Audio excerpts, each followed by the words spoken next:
प्यार अजीब चीज़ है ना। कभी एक पल में हो जाता है और कभी सालों तक महसूस भी नहीं होता। मेरे साथ हुआ है। मैं बस एक कहानी के ज़रिए सुनाना चाहता हूँ। एक अधूरी कहानी।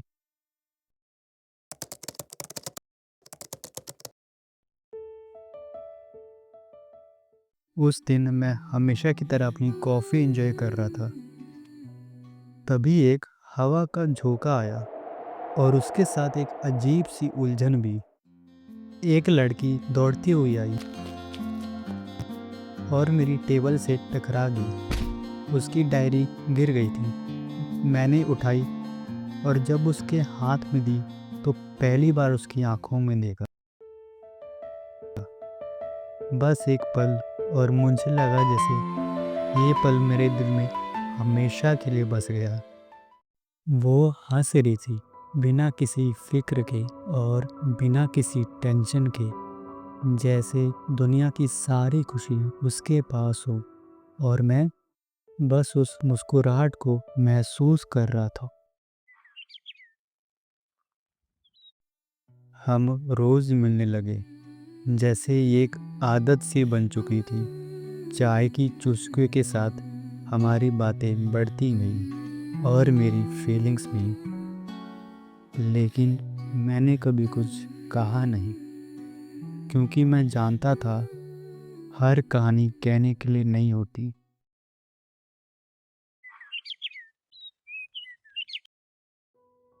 एक दिन मैंने महसूस किया कि वो थोड़ी बदली बदली सी लग रही है। पहले जितनी बातें करती थी अब उतनी ही खामोश हो गई थी। मैं समझ नहीं पाया, पर एक अजीब सा डर मुझे सताने लगा था। और फिर एक दिन मैंने उसे उसकी हमेशा की जगह पे नहीं देखा। मैं परेशान सा हो गया, उसको ढूंढने लगा। और तभी एक मोड़ पर मैंने देखा कि वो किसी और के साथ हाथ में हाथ थामे घूम रही थी, और शायद खुश भी थी। उस पल मुझे सब कुछ समझ आ गया। जो प्यार मैंने महसूस किया था वो सिर्फ मेरी ही कहानी थी, उसकी नहीं। मैं उसे खुश देखकर खुश होना चाहता था, पर शायद दिल का दुख इतना आसान नहीं होता। उस दिन मैंने बस खुद से एक सवाल किया, क्या एक तरफा प्यार भी प्यार होता है?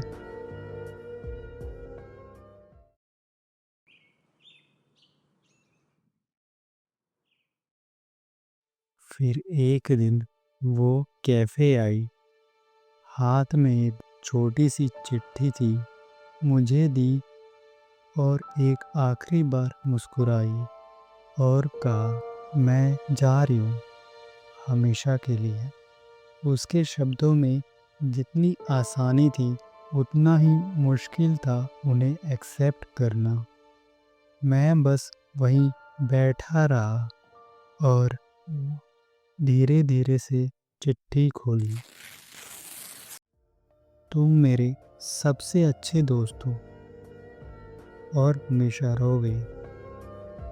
बस एक बात कभी मत कहना कि तुम मुझसे प्यार करते थे, क्योंकि शायद वो प्यार दे ही नहीं सकती जो तुम डिज़र्व करते हो।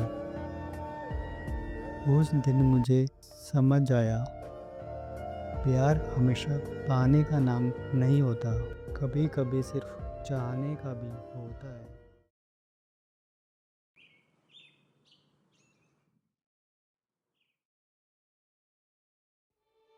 आज भी मैं उसी कैफ़े में आता हूँ। वही टेबल, वही कॉफ़ी, सिर्फ एक कुर्सी खाली है। शायद ये उसके यादों की कुर्सी है जिसमें वो कभी बैठा करती थी।